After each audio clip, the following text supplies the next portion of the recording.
Good morning, world. I am Judy, your web based therapist, making therapy accessible and convenient for our clients in Florida, in New York, and of course, sharing information worldwide.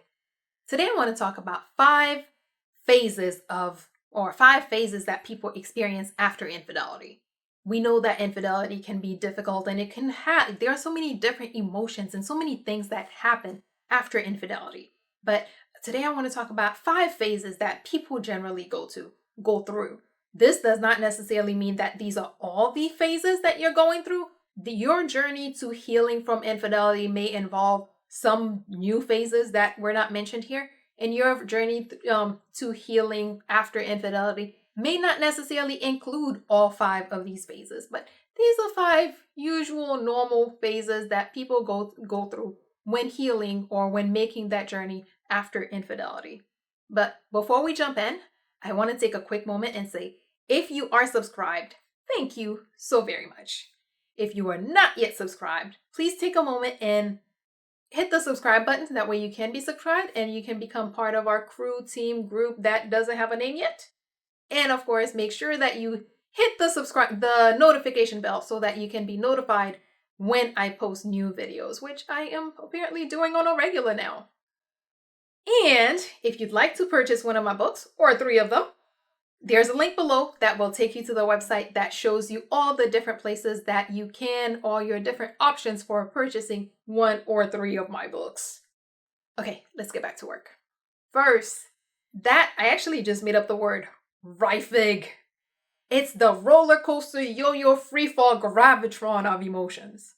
Yeah, that's what people go through especially when you first discover or the infidelity is first revealed.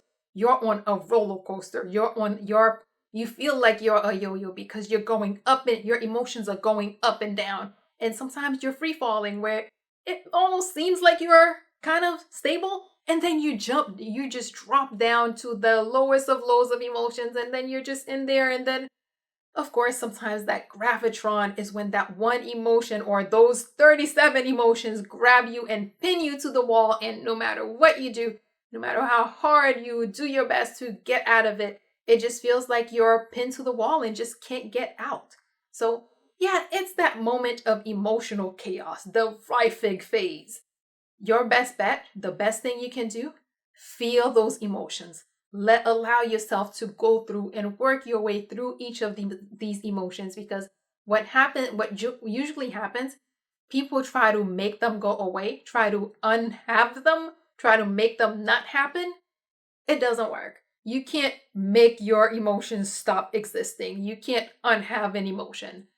Feel it, work with it, work your way through it.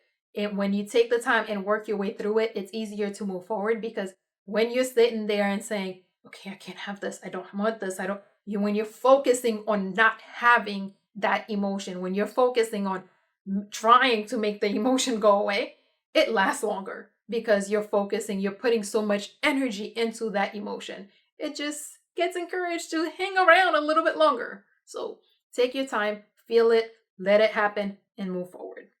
2, the processing or the questioning phase. This is where you've been through the emotions, you're in a place more, you're settling down a little bit more now. So now you get to ask questions such as, did this really just happen? Did my husband do this? My wife really did this? What's going on? What is happening? What is the status of our relationship? What happens now? Where do we go next?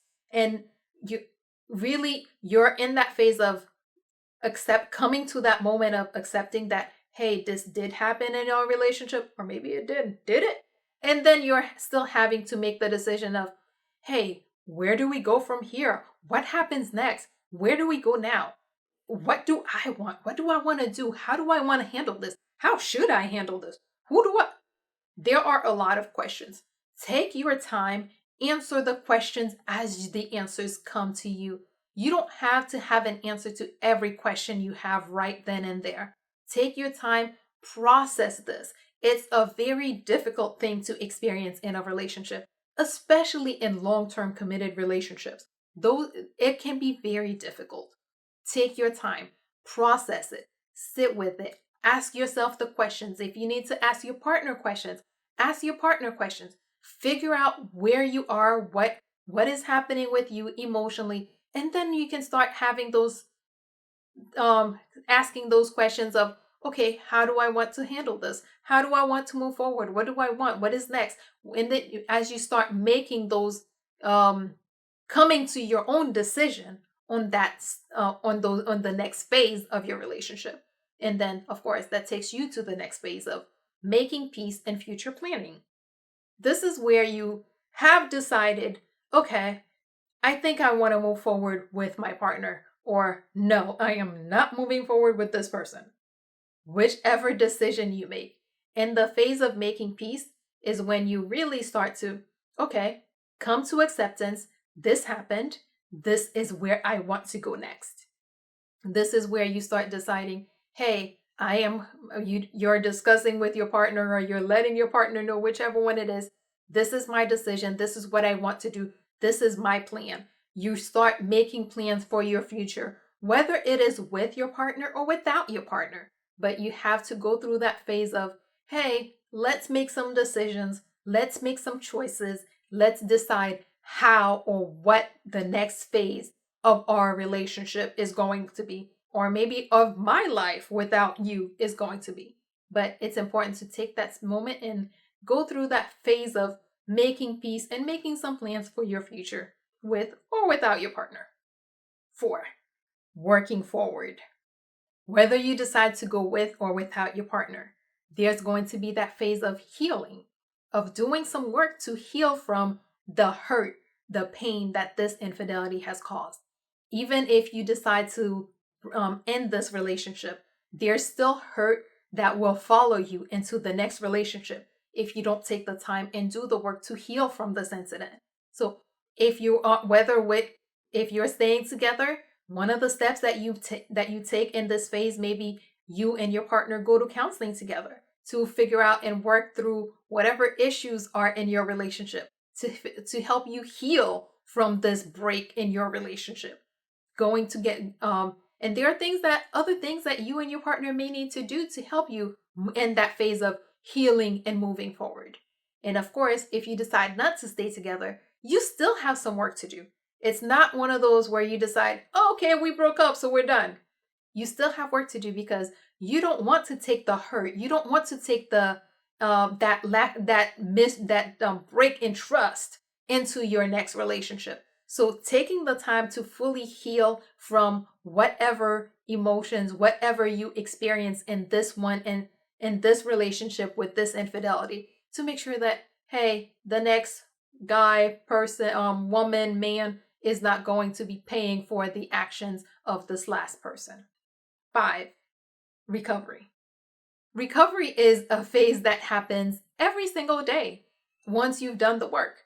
When you take the time and do the work and you heal, that doesn't mean that there will not be triggers. After you've been through infidelity, certain times, certain moments, certain situations can be triggers. And recovery is where you continue to manage those triggers. And recovery is where you continue to take that healing every day, making it a deliberate action to keep that healing, keep that trust, continue to build that trust with your partner, continue to build trust in a new partner. Recovery is not one of those things where you say, hey, yeah, I went through counseling, I am done, I'm healed. No, recovery happens every single day. Every day sometimes you may be going through your day and it's just regular and you're not thinking about it. And other times it may be more difficult and you may need to make more deliberate decisions or more deliberate actions towards recovery, towards, maintaining that peace, maintaining that, continuing to love in that relationship or in your new relationship, making sure that you're not falling back on the hurts, that you're not being tripped up by things that happen in that relationship. So making sure that you keep recovery with you as you go on, either with this partner or with a new partner. Okay, so let's do the quick recap. 1, Rifig, that emotional chaos of a roller coaster, yo-yo, free fall, gravitron of emotions that you go through because that's just how infidelity hits you.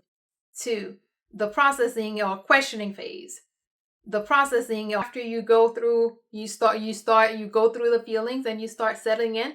you start processing what happens and you start questioning and figuring out, asking yourself some questions and helping you to start working your way towards making a decision, making peace and future planning.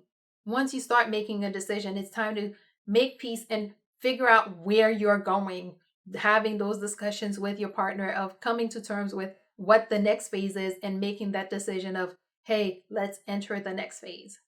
Working forward, when you put in the work to heal from that infidelity, whether with your partner or without your partner, there's still going to be work to be done because even if you do split up after the infidelity, you don't want to take that baggage into your next relationship. So you still need to heal.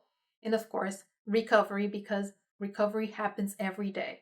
After infidelity, certain things may change. You may have different, certain, and there will still be triggers, or there may still be triggers. So in with recovery, you're making sure that you're carrying that healing with you on a daily basis. And that you're, of course, making sure that you're not allowing triggers to send you back all the way to the beginning, that you're managing your triggers. As always, if you or someone you know happens to be going through something that's more than you can handle, please remember that there are professionals like myself who are available, able, and willing, and are even providing remote services who can help with whatever you may have going on. So please figure out who those people are in your community so that if you need them, you can reach out and get the help that you need. And that is all we have for today. Good morning, world. Have an awesome day.